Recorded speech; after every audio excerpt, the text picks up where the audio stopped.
you went on walks hoping someone would kill you. Yeah.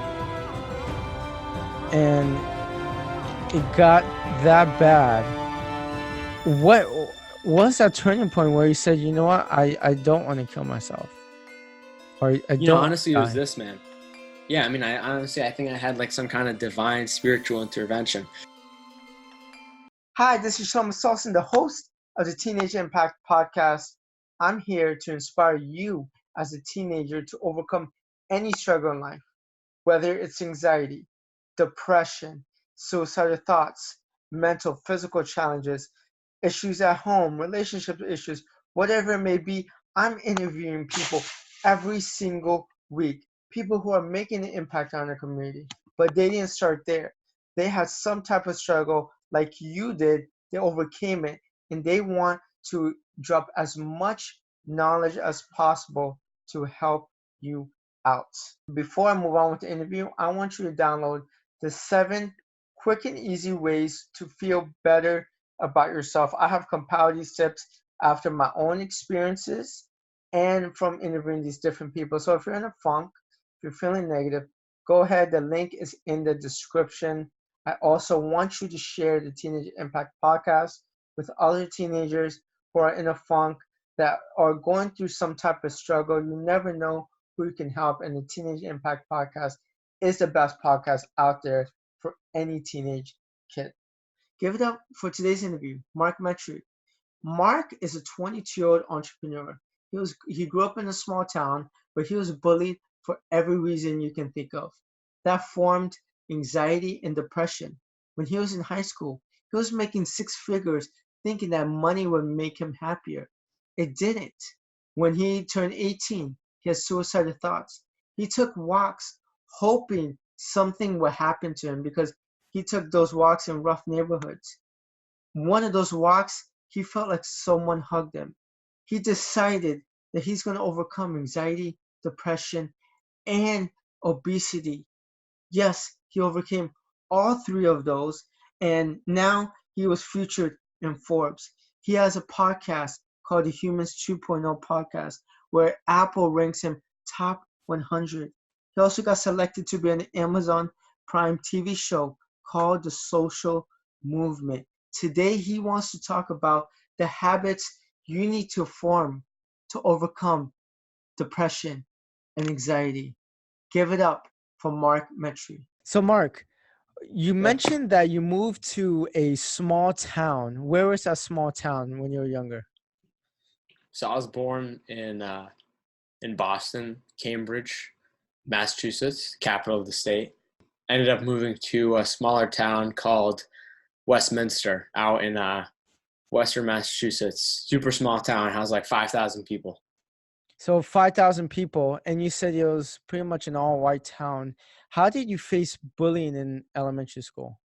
I remember growing up and had my fair share of bullying and racism combined with that. Just like I think a lot of people, one of my, a friend of mine, Dave Asprey, founder of a Bulletproof, he was one time at this mastermind with a ton of other like super successful entrepreneurs.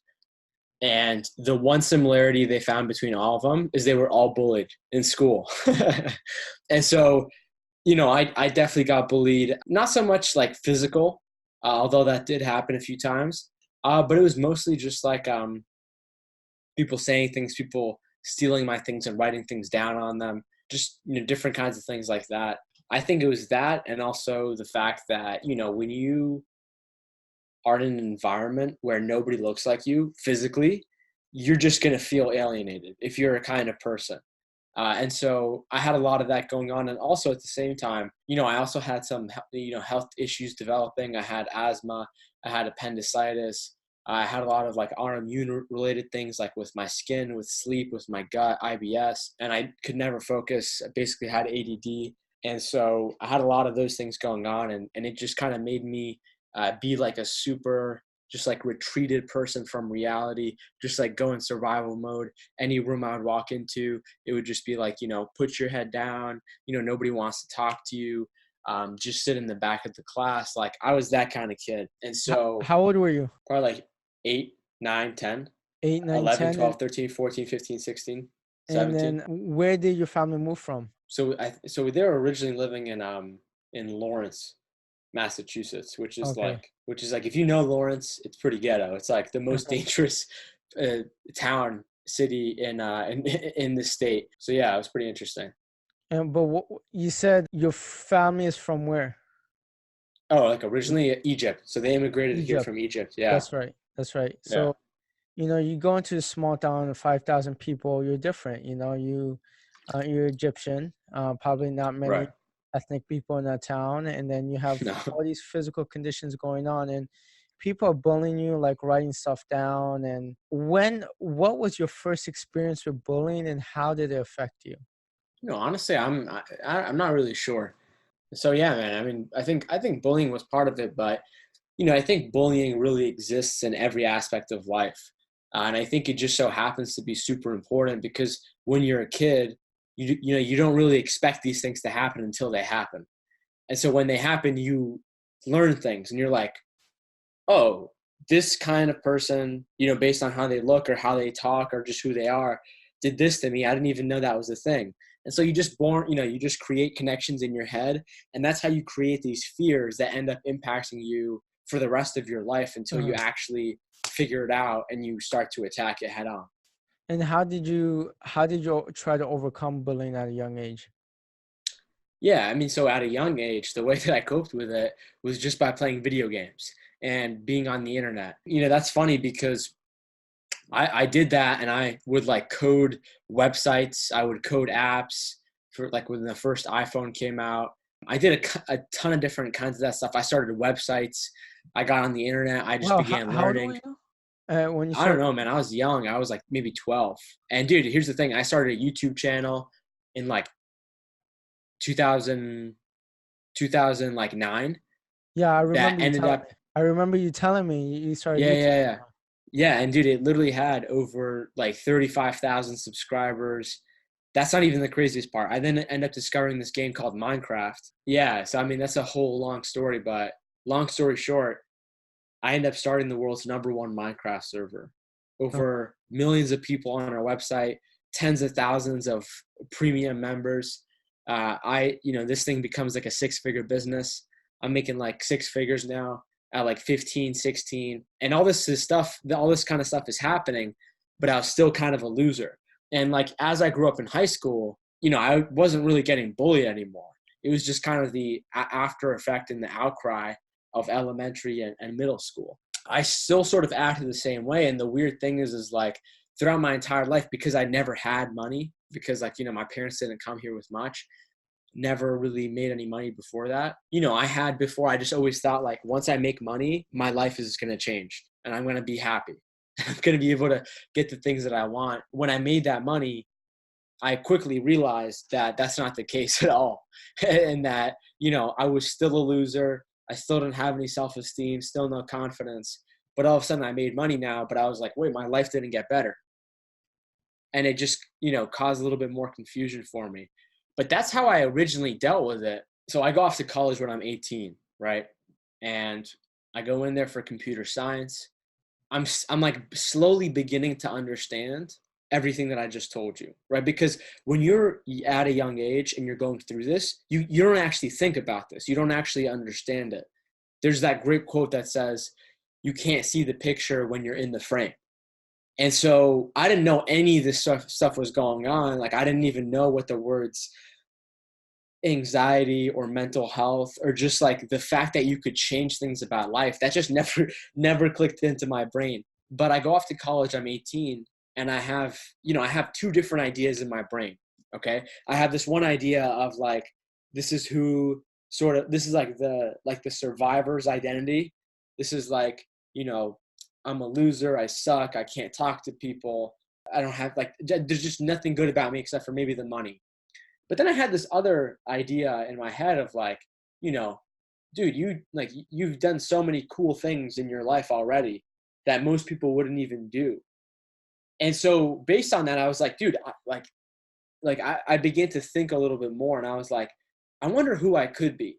there was like that thought that was just lingering in the back of my mind since like forever. I wonder who I could be. I had these two ideas of I'm a loser and then you could do something different. What I did was I did what a lot of people do, I think, every day, which is I have these two voices. This one is right. This one is no longer right, right? Like the loser is wrong. The you can do better is right. Instead of trying to choose this one and actually listen to that voice that's up here that says you can do these things, you could actually do it. What I began to do is I just didn't want to hear that, because when you have to make a change that's that big, it can seem very bad. It can seem very afraid. Like you can be very afraid. It almost feels like you can't do anything about it. But what I realized is, well, what I did in college was, I tried to drown that voice out, right? And, video games, binging Netflix, I didn't really get into drugs and alcohol that much, but a little bit. And then the big one for me was food, was eating, right? So I binged eat. And dude, at one point, I was over 220 pounds in my life. And what age were you? You said you 18. suffer from obesity. At what age was that? 18. This is it. So this is when I go off to college. And So really what ends up. this is after getting picked on for so long. So when you're getting picked on, your positive outlet was video games. Positive outlet was your YouTube channel, and just kind of being in this bubble, correct? Exactly. Away from everybody else. Right. Why did you put yourself in that bubble for so long? I mean, I think one is, so you said it was a positive outlet, right? Yeah. And I guess compared to doing heroin, it is, right? Yeah. But it's debatable if it was positive or not. And the reason why I say that is because I don't have a problem against video games. I don't have a problem, obviously, with the internet or with YouTube channels or anything like that. But I think the reason, honestly, why I didn't change was because I was getting rewarded for it, right? So even before the money, when you play a video game, you get rewarded for it. Instant gratification.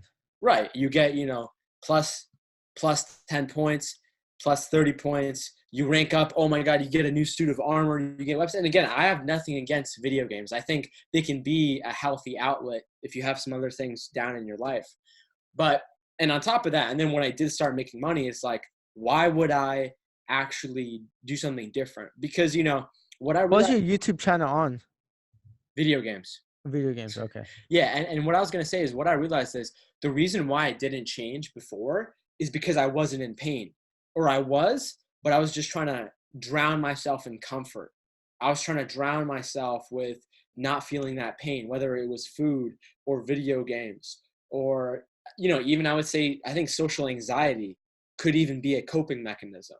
Because you're basically saying to yourself, like, why would I sit in this classroom and, raise my hand or just talk to people next to me and be the real me?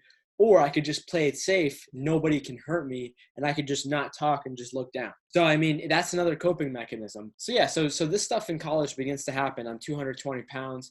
My social anxiety gets way worse. At this time, I'm like isolating myself. I just go from class to back and I just watch Netflix. It got to a point where it got, pretty difficult. I didn't really know what to do. So what I did was I'd go outside and I just take these walks at like midnight, at 2 a.m. because I didn't know how to stop the pain, how to stop all this crap that was going on in my head. And so I was just like, yo, I'm going to walk outside. And I was living in Boston at that time. Boston's a great city, but it's also neighboring another city called Dorchester. And Dorchester is a not so great place. A lot of gang violence, a lot of shootings. So basically for me, what I said was, I'm going to start walking outside and I just hope somebody kills me. I hope somebody just ends my life because I don't really know what's going on. All I know is that I just want this to stop. And again, I couldn't see this when this was happening, right? You can't see the picture when you're in the frame. You don't actually understand that this is going on while it's happening. You're only able to kind of think about these things years after they sort of happen, when they do. And so yeah, man. So you went on walks hoping someone would kill you. Yeah. And it got that bad. What was that turning point where you said, you know what, I don't want to kill myself? Or I don't honestly, it was this, man. Yeah, I mean, I honestly, I think I had like some kind of divine spiritual intervention. On one night when I was out on one of those walks, I remember like the streets were completely silent. There was nobody on the road. I wasn't on my phone or anything. I was just walking. Wasn't listening to music or anything of the sort. And all of a sudden, I like felt or heard just like this incredible silence. And in that silence, for the first time, I heard the sort of real voice, the real Mark, the real me that's always been there, speak up a little bit. And I don't exactly know like the kind of words that it said, because it's not, it's ineffable. You can't describe it with language. But I think what it made me do was it just gave me hope. It made me curious. It gave me this feeling that there was something past the everyday, mundane, black and white reality that we all see out of our eyes, and there's something much deeper than that. And so that wasn't like a massive turning point for me. Like I didn't go home and just change my whole life around, but that to me that was like one of the first sort of stages that began to happen on my story that just made me stop that. And I was like, wow, like what am I actually doing here? And so, yeah, that was the first kind of step, man. And then So, so it was like, you're walking and then all of a sudden you felt relaxed. all of a sudden I just like felt like all of a sudden I just realized there was no noise. Uh-huh. Like there was no noise whatsoever. It was utter silence, like almost as if I was just like lifted out. And then all of a sudden I just felt I like that feeling of relax, but the way that I describe it to people is it felt like somebody just hugged me. And I was just like, wait, what? And again, I'm not trying to like make this sound dramatic. Like I didn't have some kind of like, epiphany, like the clouds didn't part from the skies. It was just like this very subtle thing that happened. And I didn't even know what it was when it happened, but it just made me think twice. And it was that sort of made me think twice where I just stopped and I got a little bit more curious and I got a little bit more hopeful of, that today wasn't going to be worse than tomorrow. And like, here's the thing, man, I think people do these things like, trying to commit suicide or even other horrible things is because they're hopeless. They think that tomorrow is going to be no better than today. And if you have that belief, you're screwed. And another part on top of that, bro, is like, this is what I also realized. When this whole thing was happening, this was actually a good thing. You know why? Because what I realized, and, I know this is a very serious topic and I've lost a lot of people to suicide. I'm not joking about it, but it's actually a good thing when your brain says, I need to end this. I need to commit suicide. And what I'm saying is this, your brain and body and your life, and if you believe in kind of some larger spiritual identity, you're trying to find a way to kill off like the first version of yourself, all the things that you don't like about yourself that have happened. And your brain is trying to figure out a new way to do that. And here's the thing, man, so many people are trying to think their way to success or happiness. You can't think your way there. You have to burn your way there. That's what a lot of people don't understand. And so that I think that feeling of wanting to commit suicide is actually a good thing. Your brain and body is trying to update. Like the same way that software and apps on our phone, there's a version 1.0 and there's a version 2.0. That's what your brain is trying to figure out what to do. And if you haven't learned any healthy coping mechanisms and skills to do that, which in our education system, they don't teach kids that at an early age, you don't know what to do. So you're just trying to find out what is going to fix your pain. That could be video games, that could be drugs, that could be food, that could be TV. One of them could be suicide. And it's like, no, that's not the right way. But if somebody has that, that's a good thing in and of itself, I believe. That's powerful. That is so powerful. It's crazy that you said that because you didn't have this awakening and all of a sudden your life didn't change. It's a process. When you had that moment where you felt like someone Yeah. gave you a hug, what did you do right after? Did you Yeah. decide to maybe lose weight or what was that? Yeah. So that's the thing, right? That's exactly what I did. Right. And the reason why is because this, right? The weight, I could see that in physical reality, right? Like you can see that you've gained weight. And here's the thing, I didn't even know until one day I tried to put on one of my pants and I realized it wasn't really fitting. It was tight. And so I remember I like had this moment where I looked at myself in the mirror And I was just like, wait, what's even going on? Right. And so what I began to do was I just began to tackle that one thing. Right. So I went on the internet and I was like, yo, how do I lose weight? Right. And I got bombarded by information. But eventually, I ended up stumbling across like real science that shows how you can lose weight, which is based on, what you eat. And I began to, for the first time in my life, I began to eat like a whole natural diet of just like vegetables, just anything that comes from the ground or anything that walks around, vegetables, fruits, nuts, seeds, fats from animals, different things like that. I began to eat that stuff for the first time in my life. And I mean, that gave me so much energy. I felt like my brain turned on for the first time and I lost all the weight. That was just a byproduct of that. But what really happened is I gained energy. And what happens is, bro, when you gain energy, all of a sudden you're like, I have more energy. Let me start walking more. So you start walking more and then you're like, yo, let me start running. So then you start running and then you might start hitting the gym. And then after that, after you're good exercising, then you're like, you know what? My body's super tired out. And then guess what? You end up sleeping well for the first time in your life. Growing up, I had major sleep issues. And so that was the first time when I began to sleep well for 7 to 8 hours. And so once you got this stuff going on and your physiology starts moving, what ends up happening is you just gain more energy and you're like, yo, what else can I do? And you begin to see who you really are, right? Imagine if I was on this interview with you right now and I had no energy because of the food that I was eating or because of my lifestyle. I literally could not talk like this, right? I literally could not be myself, right? And so that's what I realized. And it's like when that happens, all of a sudden now you're looking for new things to do. And it's like, yo, let me go read a book for the first time in my life, which was the first time I ever read a book in my life, which was 18, 19 when I was sort of going through this. And then I was like, hey, let me start applying these things that are in these books. Oh, hey, let me do meditation. Let me do mindfulness. Let me start journaling. And then all these things become a runaway train. And I mean, it's led me to where I am today. And I mean, there's so much more into that, but that's really how it happened. That is such an amazing story, and that's what your podcast is about. You mentioned, a lot of people want to commit suicide because they're trying to get rid of the first version of themselves, but you Right.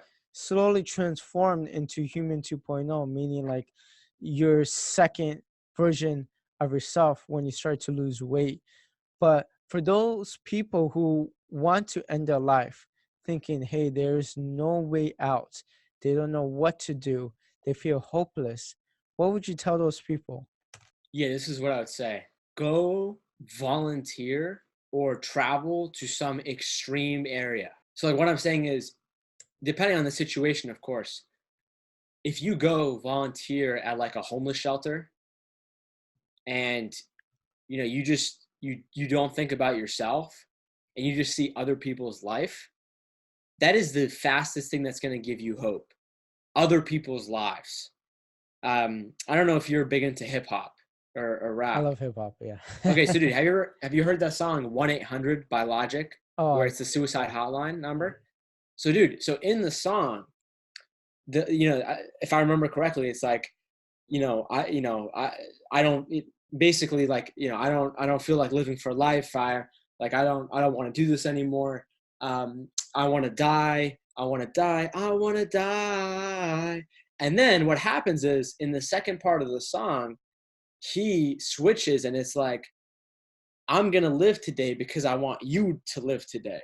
And so if you can see the struggle and the tragedies of humanity, and if you can't go volunteer at a homeless shelter, go volunteer at like a retirement home where you're going to see 80-year-olds that have dementia and don't even know their family's names. And you're like, holy crap, is what I'm thinking about, is that really going to, should I really be afraid of what this person says or what that person says if I know I'm going to die and at the end I'm just going to be sitting on my bed? Does it really matter?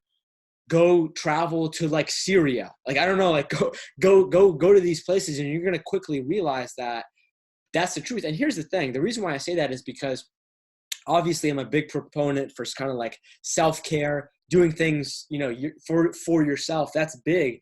But here's the thing, man. If you spend too much time focusing in on yourself, you're always going to find problems. I mean, I'm sitting here right here too. And it's like, if I sit in front of here and I look at myself in the mirror, my brain is going to constantly come up with problems and issues that are on my face, even if it thinks they're gone for 1 second. And so honestly, sometimes it's best to not think about yourself a lot and just actually go try to help other people. And in that, you're going to actually find who you are. And Gandhi has a great quote on this. It says, lose yourself in the service of others. I love And it. when you begin to see that, you begin to realize that they're actually going to end up giving you power. And once you do that, you kind of start the cycle of trying to do better because you want to do better for those other people. That's so true, because I've noticed between, I would say, the 20 interviews I've done so far, a lot of them, the first version of themselves they did not like. But as soon as they're killing off, the first version of themselves and Right. going on to the second version, and they actually want to live and want to do better, most of them, if not all of them, feel better because now they found a purpose to live. Hey, I'm doing something that's going to impact other people's life. Whether it is personal development, whether it is building a business or brand, whether it's for their kids, whatever it may be, they're finding a reason other than themselves to live. And if you decide to take that away, you're never going to find that reason. Yeah. Yeah. And I think, I totally agree. And, I would even say that, yeah, and I think there's even a deeper side to it too, right? So I think a lot of it has to do with other people because that's just how the way that we work. And I also think there is a deeper part of it of like, I'm also trying to be, trying to like my purpose is also to, whether you believe in God or you have some sense of spirituality or the universe, there's also that relationship too of like, there's also something much deeper than every single person that, whether you believe in God, whether you believe in like, being the best version of yourself. And at the end of your life, you're going to actually see what was possible for you, whether you believe in heaven or some kind of afterlife. So I think that's massive, man. And I also think that just realizing too that, we are all energy. We all come from stars. We all come from stardust, and everything in this earth is connected. And I think that, as humans, we're sort of the brains of the universe, but we are the universe. And so if you can understand that you are the universe experiencing itself, and you are infinite and you're like a god, but you're also a piece of dust in the grand scheme of things, you kind of gain a real sense of like motivation, just inspiration all the time, with also humility, and of also realizing that it's not you, it's not your ego. This is just the way that sort of life works. And the better that you can do, the better that other people around you can do. And it's not actually about you, it's about everybody and everything. And so it's like kind of having all these different, for me at least, having these different kinds of understandings of kind of why I'm alive and my kind of purpose. Hmm.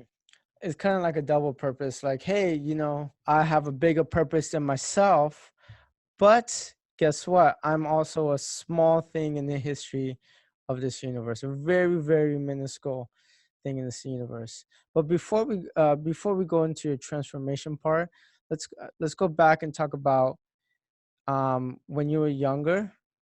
You said you mentioned you have a learning disability and physical health disorder. What were those? So, I was never like diagnosed with a learning disability. But I like just my brain just didn't work. Like when I stepped into class, I could never focus. I could never remember anything. When a teacher called me out, it wasn't because I was busy. It was just I literally didn't know how to think about it.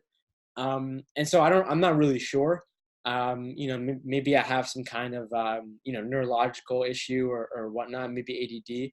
I also had asthma, IBS, appendicitis, insomnia, issues with like my urinary system, just a lot of issues that are all classified under autoimmune disorder. So yeah, that's what I had. Hmm. How I know IBS has a lot to do with not just what you eat, but a lot to do with anxiety. how did you get rid of it? Yeah. Yeah, So yeah. So when I was 19, in like the midst of all this transformation, and when I lost weight and when I started doing all these things, I mean, I went to all my doctors and they ran tests and they're like, yeah, we don't know what happened, but just like literally everything that you have is gone. So I don't take any kind of medicine or anything of the sort. All holistically healed by myself. what would you say helped it? I mean, like you said, it's any kind of stomach issue, any kind of digestive issue is usually correlated to anxiety, usually correlated to your brain. And if you actually look at it, there's this thing called the vagus nerve. And this is a nerve that goes from your gut and it goes to your brain. And there's one that goes from your brain and it goes to your gut. And so if you look at it, our gut and our brain are constantly talking to each other. And we all have human brains, but here's the thing, bro. What I never realized is this. The average human has, I believe it's 20,000 human genes in our DNA. Do you know how many bacterial genes are in our body? Up to 2 to 20 million bacterial genes of DNA. So you look at that and you look at the gut microbiome, and we actually have trillions of bacteria, fungi, mold, yeast living inside of us that have developed through a symbiotic relationship through millions of years of our existence. And if you look at a human cell, if you look at an animal cell, mitochondria is actually an ancient bacteria that formed a symbiosis with the human cell. And so we not only have this bacteria in like our stomach and our intestines that help us literally digest our food, but we also have these in every single cell. What does mitochondria control? Energy. Mitochondria is the powerhouse of the cell.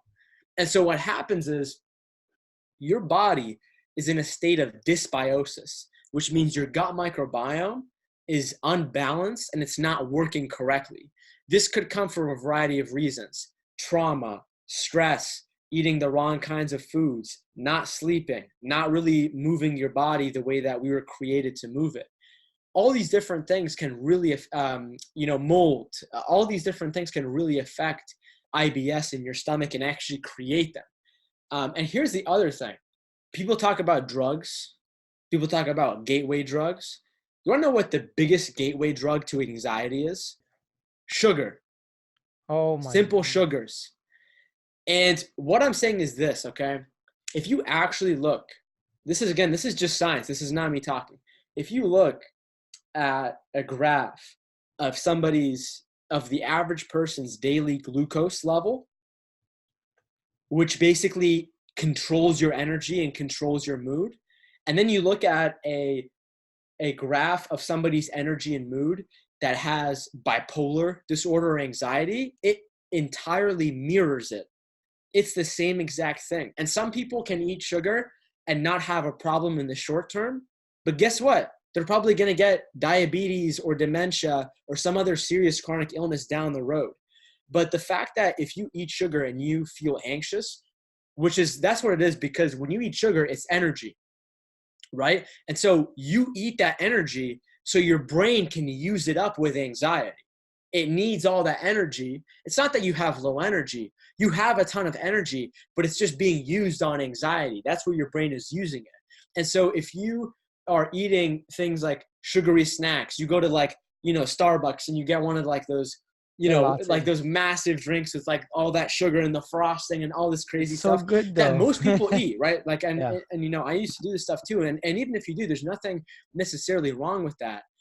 Sugar is the biggest drug, I think, for mental health disorders by far. And I mean, I can get into some other things, but it's like, if you look at that, it's such a big disruptor, especially artificial chemicals and artificial ingredients in general. Sugar and industrialized oils, those are known to destroy your microbiome. And here's the craziest part, bro. I didn't even get into this. People talk about neurotransmitters. People talk about serotonin and dopamine, right? Well, guess what? 95% of our serotonin is produced in our gut, not in our brain. And that is key for happiness and for social function and for just energy. And so it's like, you look at that 95%, it's all about what you eat. It's all about what you eat, 100%. It's so true, because I've heard it time and time again to change the your food patterns. And it's funny because I cut down coffee significantly. I still drink coffee, maybe 2 or 3 times a week, but I cut it down from maybe drinking it 15 times a week, twice a day. Wow. And I have way more energy drinking few cups of coffee a week than drinking 14 cups of coffee a week. But isn't coffee supposed to give us energy? No, you're relying. I mean, here's the thing, bro. Here's the thing that I've noticed. Like, depending on the person, coffee can be like a superfood. Coffee can be one of the most beneficial things that you can drink because of its antioxidant levels. And I don't know if you've ever heard of Bulletproof Coffee, but I've heard of it, yeah. Bulletproof Coffee basically saved my life. But here's the thing. There's no such thing as a universal healthy diet. And literally yesterday, I was just having a conversation with like a famous author that talks all about our biochemistry. And he was literally telling me there is a percentage of the population that is allergic to coffee. And I've gotten tested and I found out that my caffeine metabolism is way faster. So what that means is if I drink a normal cup of coffee, and I'm generally speaking like a fast drinker, if I drink a normal cup of coffee, I'm going to get so much energy because my brain metabolizes like that. I literally feel like high, and it can cause anxiety. And what happens is there's that crash after. But like one thing that's really helped me is I drink coffee every day, but I drink Bulletproof Coffee. I don't know if you've heard of it, but basically it is grass-fed butter and this thing called MCT oil, which is just coconut oil, but in a stronger form. And so what happens is those are loaded up with a ton of healthy fats. And so what happens is because it has all that fat, it slowly hits the caffeine. It slowly releases the caffeine in your body. And so for me, drinking Bulletproof Coffee has totally changed my life. But for coffee, it could be one. I mean, dude, for somebody else, it could be rice. It could be wheat. It could be corn. It could be butter. It could be 1,000 different things, bro, because there is no such thing as a universal healthy diet. And here's the other thing. I want to show you this. So honestly, man, people talk to me about anxiety. And after doing so much research on my own, this is the number one thing that I can send people at. So here's the thing. Everyone has a different diet, right? Not everyone's gut is the same. You can get your gut tested, your gut microbiome tested. And actually a friend of mine who's like this billionaire, he actually started this company where he licensed technology from the US government that is the world's only functional gut microbiome test. And so like, here's the thing that I learned, bro. Look at this. I can't have these kinds of foods. So I don't know if you can see that, but look, I'm actually allergic to certain kinds of foods. So almonds is one of the foods that I'm allergic to. And it's for a very specific reason. I mean, what happens to you when you have almonds? Can you tell that you're allergic, or is something? So here's the thing. So almonds, I was eating almonds like every single day, but I had no idea. How do you get those tests? So if you go on Viome, Viome.com, you can order a test, and it's done through like your feces, like a stool test. And I'm not affiliated with this company anyway, but like here's the thing, bro. Another one on my list is oats. Okay, and here's the thing. I never used to eat oats, but just one day randomly I did before I got this test, and I ate oats, and then all of a sudden I looked down at my hand, and my entire hand is just like shedding skin. It was the weirdest thing I've ever seen. But here's the other thing that I want to grab your attention towards, bro. You know how if somebody's allergic to peanuts, right? And they eat peanuts and they might get a rash or they might puff up. Well, guess what? Anxiety and depression can be a symptom of you eating the wrong kind of food. Like that can just be another symptom. But instead of your skin puffing up, you could all of a sudden your brain start moving, or you could all of a sudden have no energy and feel like crap. And you might associate that with having depression or anxiety, but it could just be a food that you're eating. And in today's world, bro, where you can go to your cafe and just about buy anything, we're living in a pretty dangerous world for especially us with to. especially with the schools. When we go to like elementary school, middle school, and high school, the cafeteria, what do you see people eating? Pizzas, burgers, Chicken chi- fingers, French chicken fries, fingers, chocolate milk. peanut butter and jelly sandwich, like all these different things, which is okay to eat once in a while. But when you make it Right. a daily habit of eating the wrong types of food, I used to wonder, after lunch, the class after lunch was the time I felt the sleepiest, and I Right. never understood it. I always thought to myself, why am I feeling so sleepy? Now I fall asleep in statistics class or whatever class was after. And I thought it was because of the subject, but then as I grow older, I realize it's the foods I'm eating. Yeah, 100%, man. And it's crazy, bro. It's crazy. And this is the thing, man. This needs to be talked about more. Like, I'm trying to bring this conversation into mental health because, dude, I'm telling you, bro, this is probably the number one biggest thing that you have leverage over in your life that you can start doing, even if you don't have a good mindset. Mm-hmm. Because here's the thing, man, you can build the mindset, but the mindset is built on top of your biochemistry, your physiology, your psychology, your community, your family. That's what it's built on. And so even if you aren't in a positive mood, even if you're listening to this and you don't have a good mindset and you don't know why, literally start eating healthier and watch what happens. And like, again, just understand there is no such thing as universal healthy diet.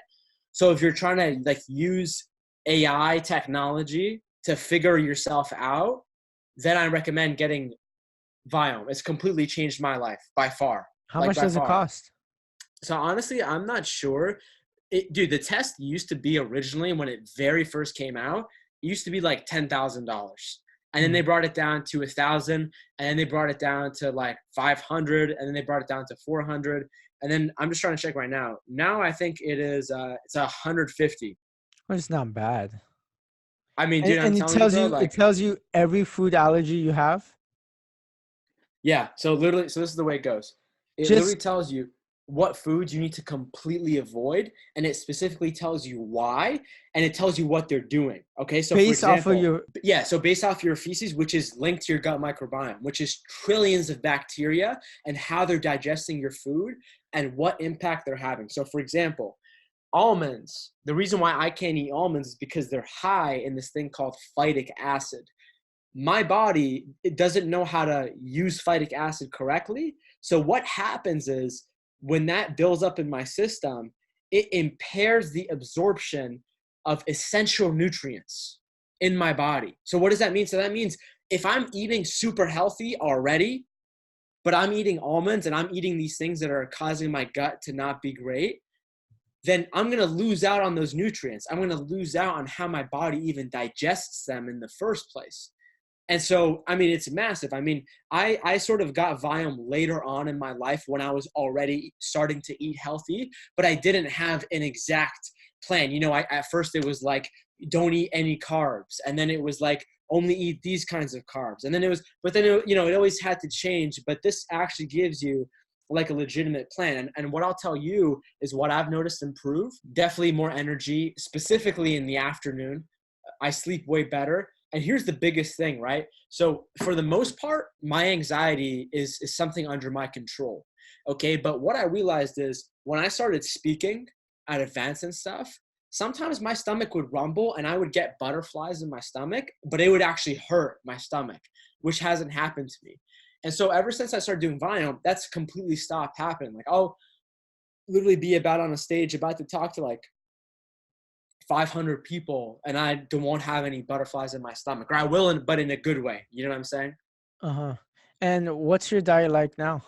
I mean, my diet is, it consists, I mean, I really just try to eat, just like vegetables and just eat a lot of fat and like fruits and different kinds of carbs too. Like right now, I'm actually trying to like gain muscle and I'm trying to get ripped. And so I've been eating way more. But that can be a little hard to do when you're eating all natural foods because Uh, generally speaking, do you eat any they're meat? all, yeah. Yeah, you do. Yeah, this is the thing, man. So a lot of people talk about meat. A lot of people talk about going vegan and plant-based. I think that's great. I think that can be right for some kind of people. But honestly, I think for the large majority of people, you should be eating meat. I don't think going plant-based is 100% healthy, because if you just look at the science of, what happens to your body when you start eating sustainably raised eggs and fish and beef, and things that are organic, grass-fed, that are fed a great diet, that are able to run around. I mean, dude, it has the ability to completely turn on your brain. And I mean, I can point you to study after study. There's this one, for example, that was done in Australia called the SMILES study, where they took a group of specifically women, and they actually found out that a woman has I need to reference this, I think it's 5 or 10 times more likely risk of developing a mental health disorder if they don't eat red meat twice or 3 times a week. And so, I just wanted to throw that out there in a world of everybody saying to go vegan and plant-based. Again, I think it can be healthy, but I just don't think it's good for everybody, specifically for mental health.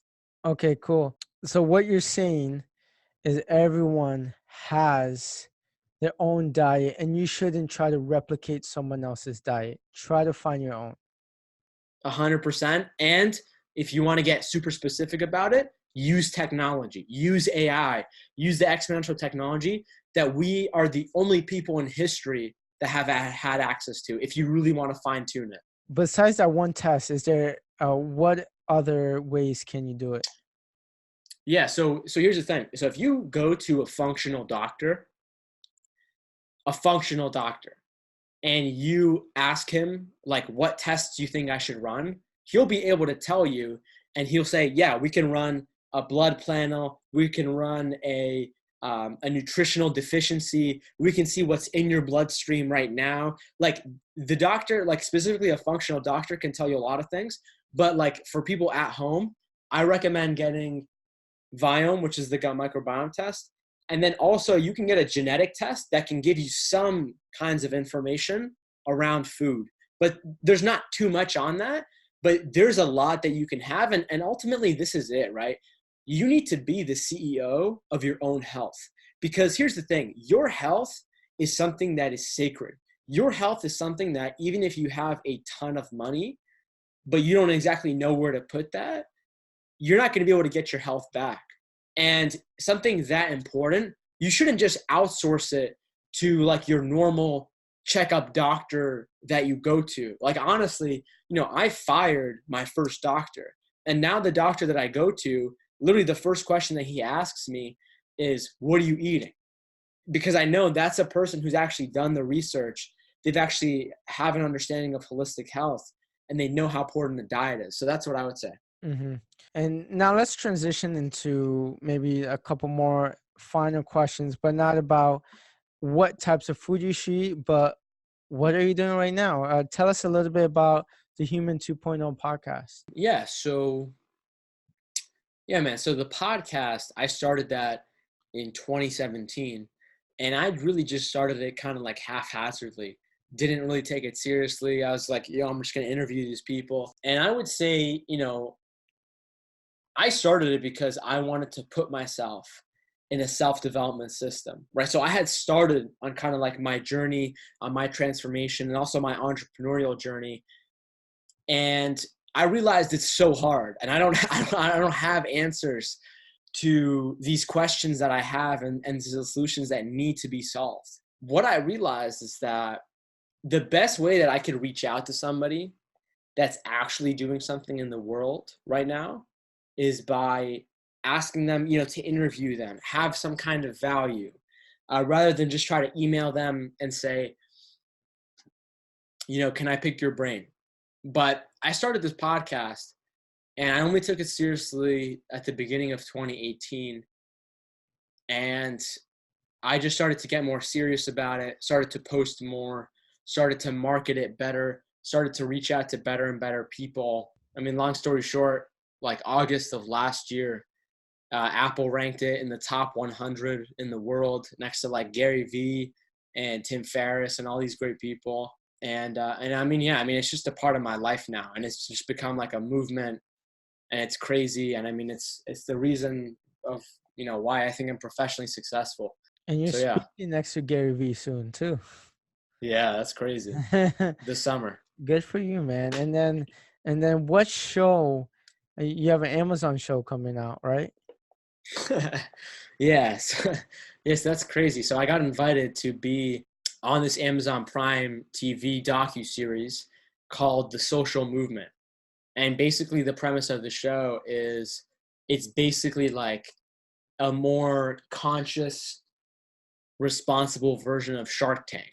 So basically it's like, hey, all these people have these cool ideas of like, the next Uber for dogs or whatever it is, and they get funded, they might not get funded.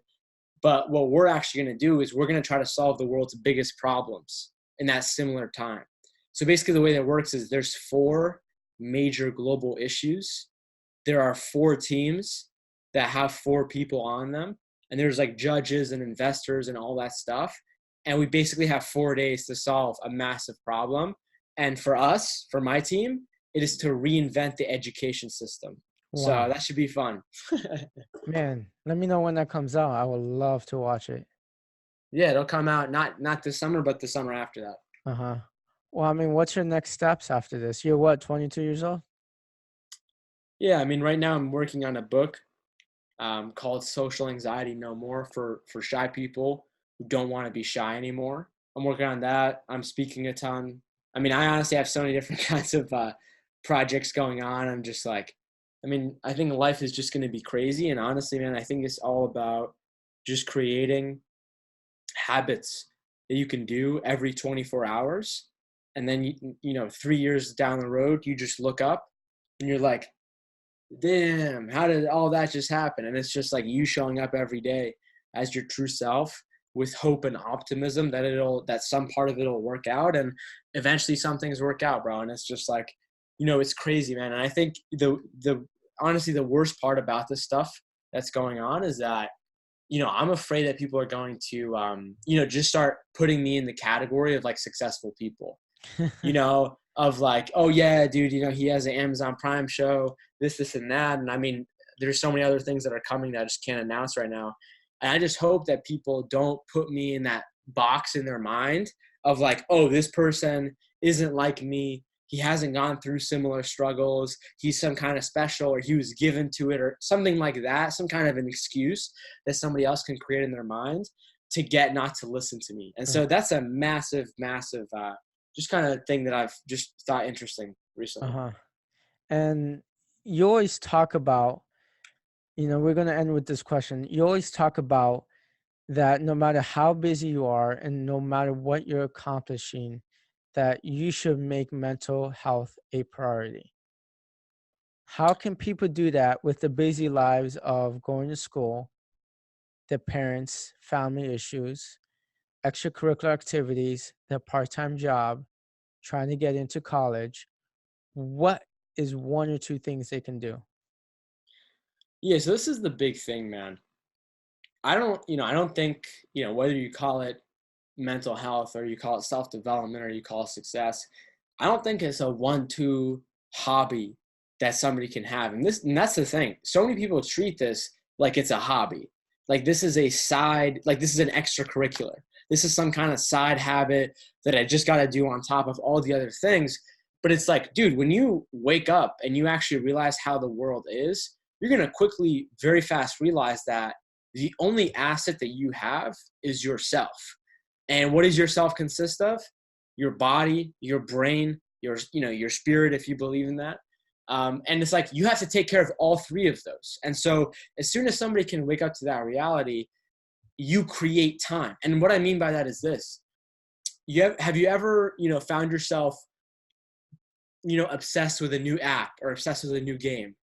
And what you're going to realize is like, you're going to carve out so many moments in the day where you're going to play on it or you're going to do it. But it's like, imagine if you took that same mentality and you actually applied it to your life and the number one most important thing, which is you, right? I think that's the biggest thing for people to understand, and not to approach it as like, if you do these 1-2 things, you'll end up, mentally, mentally healthy. But it's really just it's a lifelong campaign, It's a and game. it's a game, and Life it's is a like, game. you don't play the game to get past level 1. You don't play the game to get past level 2. You play the game to get past all the levels throughout the entire like game to end it, to defeat it. And it's like, I mean, that never really ends in life. And so if you can understand that, then you stop looking for like these short-minded ways to think about life, because that's actually how you never accomplish anything. Do you know how many people would want to be in the position that I'm in, of like, they start a podcast and they get on these interviews, and they release 5 episodes and they're like, oh, why aren't people listening? It's like, dude, I've literally put out over 100 episodes before I even had people listening to my show. And it's just like, it's that same exact philosophy that you have to apply to in life.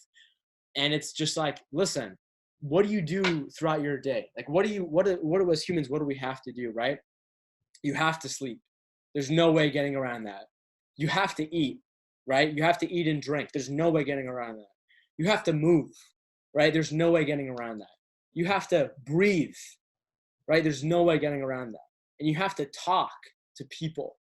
If you can take those 5 things and you can find out the things that you're already doing, and find out, what can I do just a little bit to just try a little bit better? Even if it seems weird at first, who can I talk to? How can I learn this? What can I do to get more curious about this? If I'm going to sleep, I'm going to make sure I sleep to the damn best well of my ability.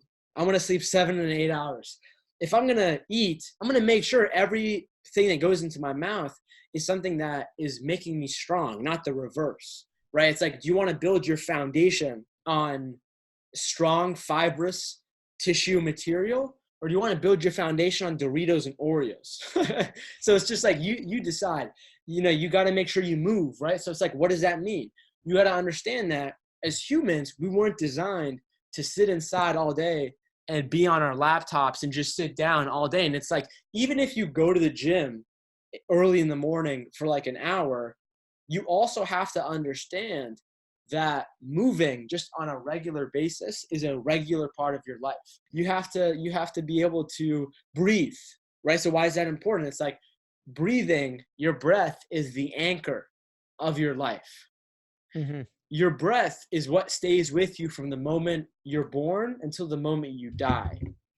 If you are able to breathe and really focus in on your own breath and be able to control it, and just think about it, right? So many of us don't even think about our breath, right? Because our breath can be something unconscious, but it can also be something conscious, right? And so as soon as you remember that you have a breath and you just start focusing in on it, like just up and down, you'll be more calm. And there's way more you can do with the breath. There's like breath exercises, there's breath techniques. I recommend people to check into them. And it's like, you got to learn how to talk. So you can't be socially anxious. And there's so many different things that you can do on that.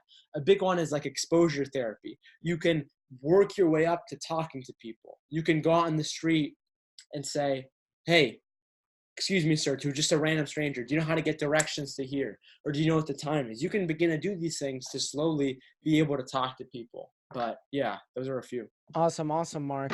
You talked a lot. The reason why this is probably one of my favorite episodes, because a lot of the people I interview talk about habits they should form, but not eating habits or health habits. A lot of them talk about, hey, going after your purpose and reading these types of books and surround yourself with the right type of people. But you actually talk about how to get to the core and what to put inside your body to make sure you optimize your day to the fullest. And when you eat certain foods that you're probably not allergic to, not only do you have energy throughout the day, people will start to notice you as a person. 100%. And where can people find you, Mark? Yeah. So yeah, I mean, you can. I mean, I'm pretty big on like LinkedIn and Instagram. Look at my podcast anywhere you listen to podcasts. Humans 2.0. You can just Google my name, Mark Metry, MarkMetry. You'll see my website. You'll see everything. Awesome. And for my listeners who's tuning in for the first time, go ahead, subscribe to this podcast, rate and review. In the description, I will include Mark's contact information, but as well as my Instagram handle. Go follow me at Shelomo Solson and DM me. Join my close friends group, because a lot of teens have been messaging me about different issues they're facing in their life. And in my close friends group, I'm going to talk about exclusive content that I don't share in any of my social media. So go ahead, DM me, join my close friends group.